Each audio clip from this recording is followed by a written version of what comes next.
한국에 정말 유명한 사람이 있었습니다. 물론 지금도 살아 있습니다. 좋은 일로 유명한 것이 아니라 부끄러운 일로, 그리고 안 좋은 일로, 나쁜 일로 아주 유명한 사람입니다.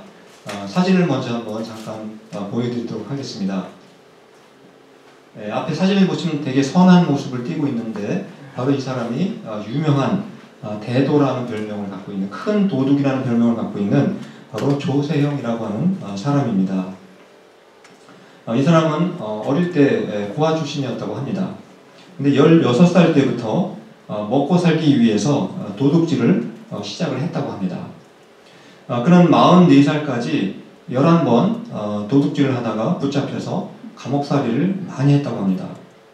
또 그는 도둑질을 하면서도 나름대로 자기 철학, 자기 5가지 원칙을 가지고 있었다고 합니다.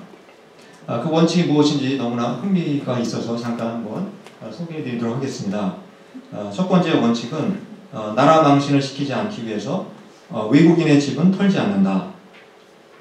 두 번째는 다른 절도범에게 피해를 주지 않기 위해 판검사 집은 들어갔다가도 그냥 나온다. 세 번째, 연장 사용을 안 한다. 네 번째, 가난한 사람의 돈은 훔치지 않는다. 다섯 번째, 훔친 돈의 30~40%는 헐벗은 사람을 위해서 사용한다. 도둑놈이었지만 양심이 있었는지 도둑놈 주제에 나라 걱정도 하면서 이러한 5가지 철학과 원칙을 가지고 도둑질을 했다고 합니다. 이 사람은 주로 이제 부유층을 털었기 때문에 그 당시에 이 조세형을 영웅이라든가 또는 의적이라든가 임꺽정과 같은 그러한 사람으로 그렇게 미화를 하기도 했다고 합니다. 근데 이 조세형이 44살이 되었을 때 법원 구치소, 구치감에서 탈출을 하다가 붙잡혀가지고 무려 징역 15년을 받게 된다고 합니다. 그래서 이 15년을 받게 되는데 가장 악랄한 죄수들이 가둬지게 되는 그 청송교도소에서 독방에서 15년 내내 무릎을 꿇고 수갑을 찬 채로 그렇게 감옥 생활을 했다고 합니다. 그리고 감옥 생활을 한 과정에서 52살쯤 되었을 때 기독교로 그렇게 이제 종교를 갖게 되었고, 또 15년 동안의 감옥 생활을 마친 후에 이제 바깥 세상으로 나오게 되었다고 합니다. 그러자 그가 이제 그 유명한 도둑이 예수님을 믿게 되었기 때문에 많은 교회에서 그에게 간증 초대를 하게 되었습니다. 많은 교회 다니면서 간증도 하라고 났습니다. 나중에는 이 사람이 심지어 신학교를 다니고 목사 안수를 받고 목사까지 되었습니다. 아까 그 사진 보시면 그 성경책을 품고 있는데 아마 그것이 목사가 된 이후에 모습인 것 같습니다. 그리고 또 이제 늘빛 선교회라고 하는 선교단체를 만들었습니다. 그래서 가난한 사람들을 돕는 이런 봉사도 많이 했다고 합니다.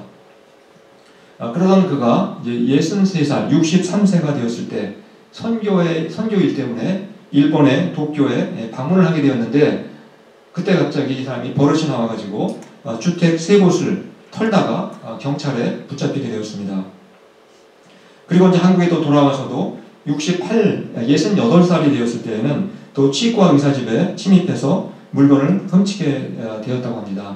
하도 도둑질을 많이 하다 보니까 이 사람을 변호하던 그 변호사가 더 이상 변호를 할 수가 없겠다고 변호를 포기하는 일까지 생겼다고 합니다.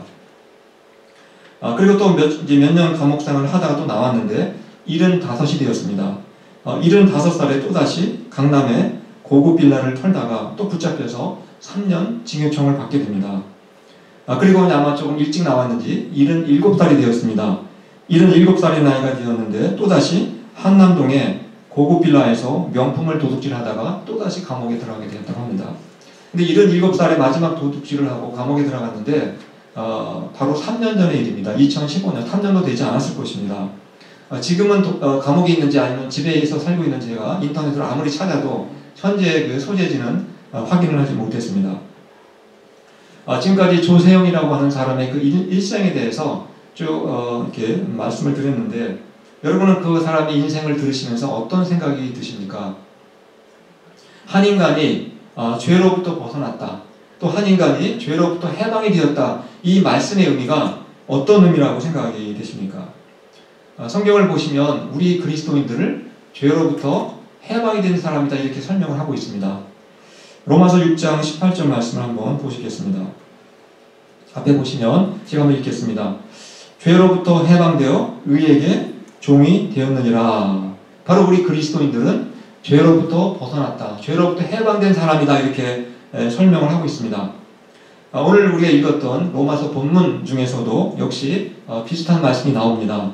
8장 2절 말씀을 같이 한번 읽어보도록 하겠습니다. 시작. 이는 그리스도 예수 안에 있는 생명의 성령의 법이 죄와 사망의 법에서 너를 해방하였습니다. 바로 그리스도인들이 어떤 사람인지 설명하고 있습니다. 우리 그리스도인들은 죄로부터 해방되었을 뿐만 아니라 죽음으로부터도 해방된 사람이다. 우리는 부활의 소망을 갖고 살아가는 사람들입니다. 바로 그러한 사람이라고 성경에서 말씀하고 있습니다. 보통 감옥에 갇히면 실제 징역 연수보다 일찍 감옥에서 나오는 경우가 많습니다. 예를 들어서 징역 10년을 선고받았지만 때로는 대통령 특별 사면을 받고 일찍 감옥에서 나오는 경우가 있습니다. 즉 10년을 살아야만 죄값을 다 치르고 감옥에서 나올 수가 있는데 5년만 살다가 미리 사면을 받고 죄를 용서받고 감옥에서 나올 때가 있습니다. 이럴 때 우리가 어떻게 말합니까? 이 사람이 죄에서 해방이 되었다, 이렇게 우리가 말할 수가 있는 것입니다. 왜냐하면 이제 그 사람이 죄값을 다 치르고 형벌에서 벗어났기 때문에 그 사람은 죄에서 해방되었다, 이렇게 우리가 설명할 수가 있는 것입니다. 바로 이 죄에서 해방되었다라는 말의 첫 번째 의미는 바로 지금 말씀드린 내용과 똑같습니다. 바로 우리가 죄를 용서받고 우리가 죄로부터 받아야 하는 형벌에서 우리가 면제가 되었다, 벗어나게 되었다, 이렇게 설명을 할 수가 있는 것입니다. 그것이 바로 죄에서 해방되었다는 말씀의 첫 번째 의미입니다. 사람이 재판정에서 유죄 선고를 받고 그 다음에 어떻게 됩니까? 형벌을 받게 되어 있습니다. 이것을 성경에서는 하나의 단어로 설명을 하고 있습니다. 어떻게 설명하고 있는지 먼저 잠깐 스크린을 보여드리겠습니다. 정죄라는 단어를 사용합니다. 성경에서는. 즉 유죄를 받고 그 형벌을 받는 것을 묶어서 보통 이렇게 정죄, 이런 단어를 사용을 하게 됩니다. 영어로는 condemnation이라고 사용합니다. 네, 로마서 8장 1절에서 바로 이 정죄라고 하는 단어를 이용해서 우리가 어떻게 되었는지에 대해서 다시 한번 우리에게 설명해 주고 있습니다. 로마서 8장 1절 한번 정죄라는 단어를 기억하시면서 같이 한번 읽어보도록 하겠습니다. 시작. 그러므로 이제 그리스도 예수 안에 있는 자에게는 결코 정죄함이 없나니. 무슨 의미겠습니까? 그리스도 예수 안에 있는 자, 다른 말로 하면 예수 그리스도를 믿는 자에게는 더 이상 유죄가 없다, 무죄 선고를 받게 되었다는 것입니다. 그리고 최고의 형벌이 무엇입니까? 바로 죽음인데 죽음의 형벌로부터 우리가 해방이 되었다, 이렇게 말씀하고 있는 것입니다. 보통 이 세상에서 그 대통령 특별 사면으로 형벌에서 일찍 벗어나게 되는 경우가 있다고 말씀드렸는데 모든 죄수들에게 다 똑같이 해당되는 것은 결코 아닙니다. 적어도 감옥 생활을 성실하게 잘해야 됩니다. 죄를 뉘우치는 모습을 보여야 되고 또 성실한 모습을 보일 때 거기에 있는 간수들이 윗사람들한테 보고를 잘 해가지고 감옥 생활이 단축되고 감옥에서 빨리 나올 수가 있게 되는 것입니다. 그럼 우리 그리스도인들도 바로 이 정죄, 유죄 선고와 형벌로부터 벗어나게 되었다고 했는데 우리가 하나님의 이러한 특별한 은총을 받고 특별 사면을 받고 우리가 특별한 용서를 받게 된 그 자격, 우리의 그런 이유가 우리에게 있었습니까? 로마서 5장 8절을 한번 보시겠습니다. 우리에게 어떤 자격이 있었길래 하나님이 우리를 특별히 용서해 주셨는지 한번 그 말씀을 제가 한번 읽어드리도록 하겠습니다. 우리가 아직 죄인 되었을 때에 그리스도께서 우리를 위하여 죽으심으로 하나님께서 우리에 대한 자기의 사랑을 확증하셨느니라. 하나님이 우리에게 특별한 은총을 베풀어 주시고 특별하게 우리 사면을 베풀어 주시고 우리를 용서해 주신 근본 이유는 우리가 특별히 착하고 우리가 선하게 살았기 때문이라고 말씀하지 않습니다. 우리가 아직 죄인의 모습으로 살아가고 있음에도 불구하고 아무런 조건 없이 우리에게 특별 사면, 즉 죄 용서의 은혜를 베풀어 주셨다, 이렇게 말씀하고 있는 것입니다.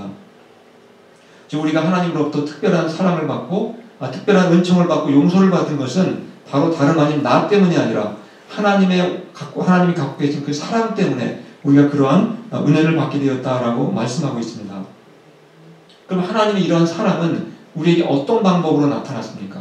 어떻게 우리를 사랑해 주셨습니까? 우리가 아무런 대가도 지불하지 않고 우리가 하나님의 은혜를 받았지만 하나님 편에서는 엄청난 대가를 치루었다는 사실을 우리가 기억을 해야 됩니다. 하나님께서 어떤 대가를 지불하셨는지 갈라디아서 3장 13절 말씀을 한번 보시겠습니다. 그리스도께서 우리를 위하여 저주 즉 형벌을 받은 바 되사 율법의 저주에서 우리를 속량하셨으니. 하나님이 우리를 아무런 조건 없이 용서해 주셨지만 하나님의 입장에서는 엄청난 대가를 치르셨다는 것입니다. 하나님의 아들이 우리가 받아야 될 그 저주 즉 형벌을 대신 받으셨다라고 말씀하고 있습니다. 즉 우리가 착하고 성실하게 살아가는 모습을 보시고 우리에게 특별 사면을 베풀어 주신 것이 아니라 전적으로 하나님께서 자신의 아들을 희생시킴으로 우리에게 용서의 길을 열어주셨다라고 말씀하고 있습니다. 그래서 누구나 예수 그리스도께서 우리를 대신해서 저주, 즉 형벌을 받으셨다는 사실을 믿게 되면 이러한 특별 사면, 죄로부터 용서함을 누구나 받을 수 있게 된 것입니다. 이것을 우리가 죄로부터 해방이 되었다, 우리가 죄로부터 자유를 얻었다라고 표현하는 것입니다. 지금까지 제가 말씀드린 내용은 우리가 죄로부터 해방이 되었다라는 그 말씀의 의미, 첫 번째 의미에 대해서 말씀드린 것입니다. 구체적으로 뭐라고 말씀드렸습니까? 바로 죄 용서함을 받고 죄인이 받아야 될 형벌로부터 벗어나게 된 것, 그것을 우리가 죄로부터 해방이 되었다 이렇게 설명하는 것입니다. 그럼 죄로부터 해방되었다는 두 번째 의미, 어찌 보면 더 중요한 의미일 수도 있습니다. 두 번째 의미에 대해서 한번 말씀을 드리도록 하겠습니다. 제가 설교를 시작할 때 그 조세형의 그 인생의 이야기에 대해서 말씀을 드렸습니다. 그가 감옥에 수십 번 들어갔다 나왔다 했습니다.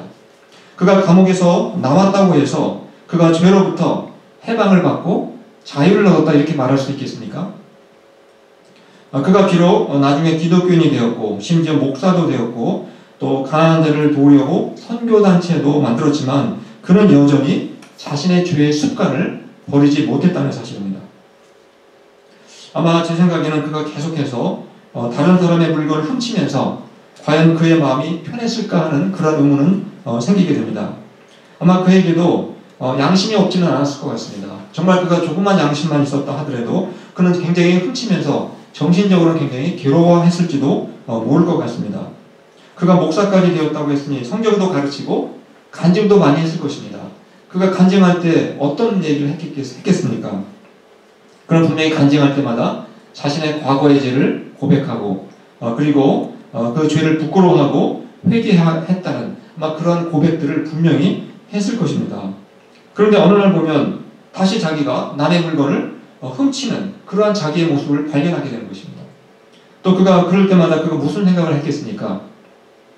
아마 제 생각에는 지난주 설교 제목과 같이 탄식을 했을 것 같습니다.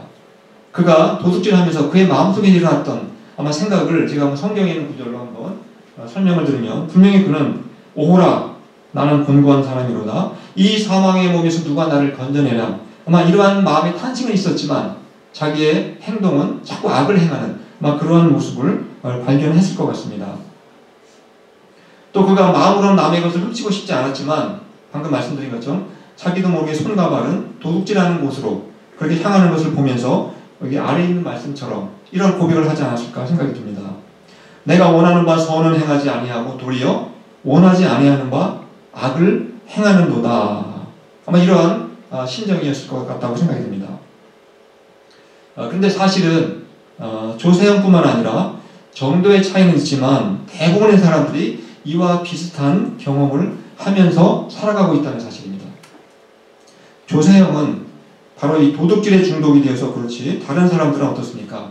도둑질이 아닌 다른 종류의 죄에 붙잡혀서 살아가고 있지 않습니까?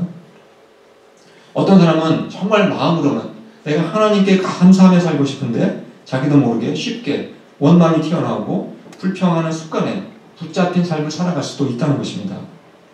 또 어떤 사람은 정말 마음으로는 온유하게 살고 싶은데 자신도 모르게 쉽게 분노가 올라오고 혈기가 나와서 그 감정에 붙잡힌 삶을 또 살아갈 수도 있습니다. 또 어떤 사람은 정말 마음으로는 이웃을 사랑하고 싶은 마음이 간절하지만 조그만 서운한 일이 있게 되면 남을 비난하거나 미움에 쉽게 붙잡힐 수도 있다는 사실을 우리가 경험할 수가 있습니다. 그럼 우리가 죄에서 해방이 되었다, 또 죄에서 자유를 얻었다, 이 두 번째 의미가 무엇이겠습니까? 이미 첫 번째 의미는 설명을 드렸습니다. 첫 번째 의미는 뭐라고 했습니까? 죄의 용서를 받고 죄의 형벌로부터 해방되는 것, 그것이 바로 첫 번째 의미라고 말씀을 드렸습니다.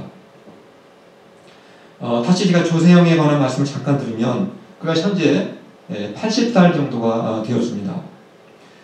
지금은 이제 감옥에 있는지 아니면 감옥 바깥에 나왔는지 제가 확인을 할 수 없었지만, 만약에 그가 감옥에 바깥으로 나왔다 할지라도 우리가 그 사람을 보면서 저 사람은 죄로부터 해방이 된 사람이다, 이렇게 우리가 얘기할 수 있겠습니까?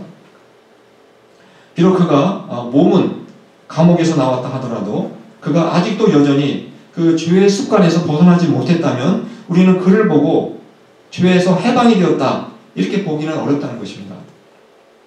그래서 우리가 죄에서 해방이 되었다, 이 말의 그 의미는 단지 죄를 용서받고 형벌로부터 벗어났다, 이런 의미만 있는 것이 아니라 진정으로 죄의 습관에서 내가 벗어나게 되었을 때 우리는 죄에서 벗어났다, 죄에서 해방이 되었다, 이렇게 표현을 하는 것입니다.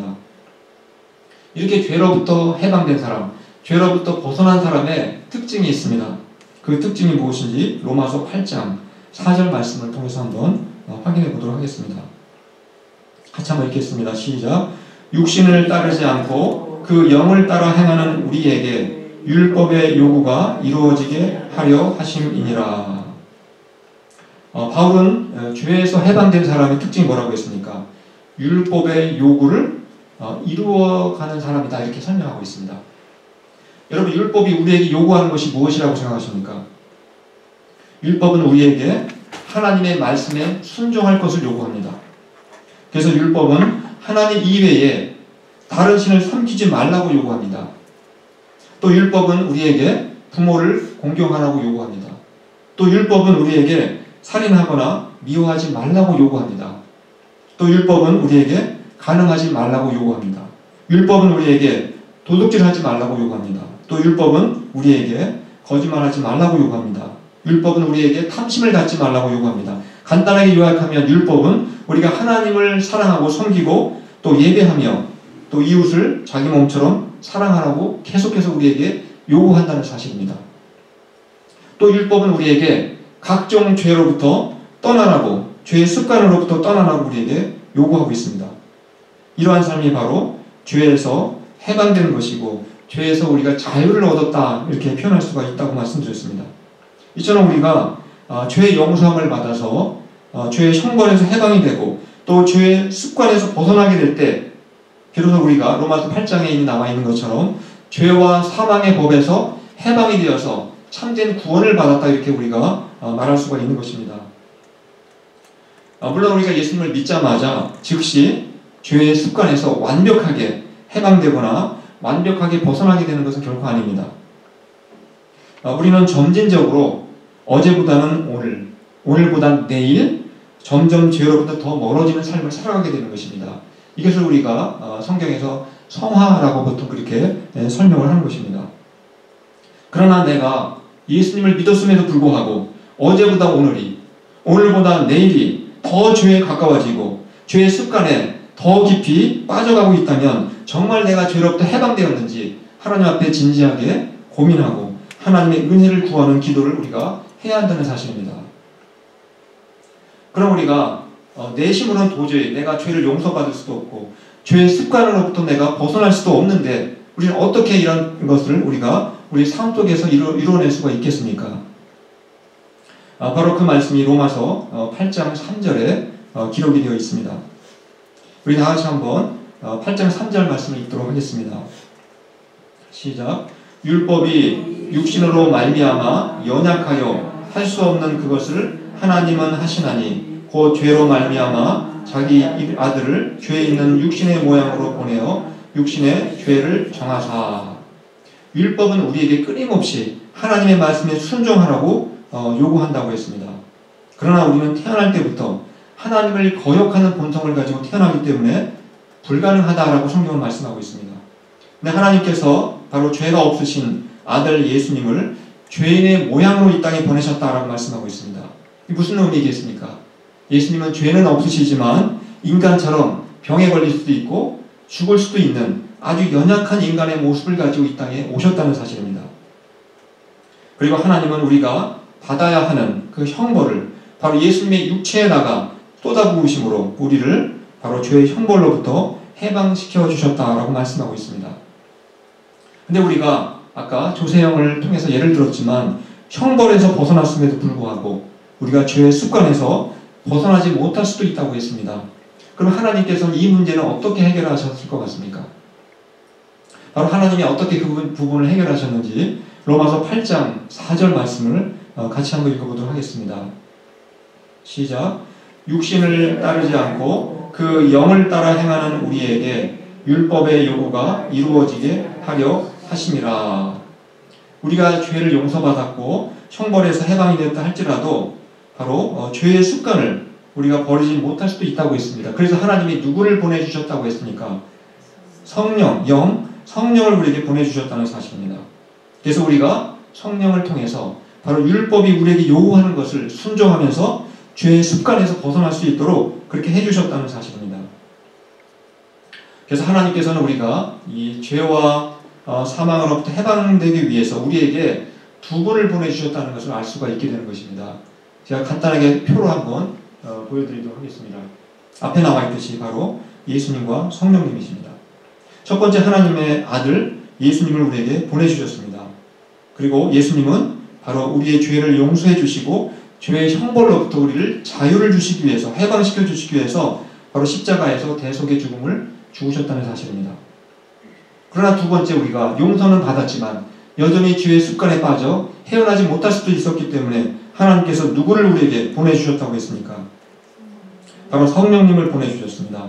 우리가 더 이상 죄의 습관에 빠지지 않도록 우리가 율법의 요구에 순종하며 살아갈 수 있도록 우리에게 성령님을 보내주셨다라고 말씀하고 있는 것입니다. 그래서 우리가 비록 예수님의 십자가의 속죄를 받아서 용서는 받았지만 계속해서 죄의 유혹을 물리치고 또 죄의 습관에 빠지지 않으며 율법의 요구에 순종하며 하기 위해서 성령을 보내주셨기 때문에 우리는 성령 충만한 삶을 살기 위해서 더욱 힘써야 한다는 사실입니다. 그래서 그리스도인들이 지을 수 있는 가장 큰 죄가 뭐라고 생각하십니까? 살인죄도 아니고 도둑질도 아닙니다. 우리 그리스도인이 지을 수 있는 가장 큰 죄는 다름 아닌 게으름과 나태라는 사실을 우리가 기억을 해야 됩니다. 하나님께서 이미 큰 용서의 은혜를 베풀어 주셨고 또 율법의 요구를 순종할 수 있도록 성령의 능력을 이미 부어주셨는데도 우리가 그렇게 살지 못했다면 그 이유는 단지 한 가지 이유밖에 없는 것입니다. 바로 우리가 너무나 게으르고 나태했기 때문에 바로 그렇게 볼 수밖에 없다는 사실입니다. 그래서 예수님께서는 그 유명한 달란트 비유에서 한 달란트 받은 종에게 뭐라고 책망하셨습니까? 게으르고 악한 종이다 이렇게 지적하셨습니다.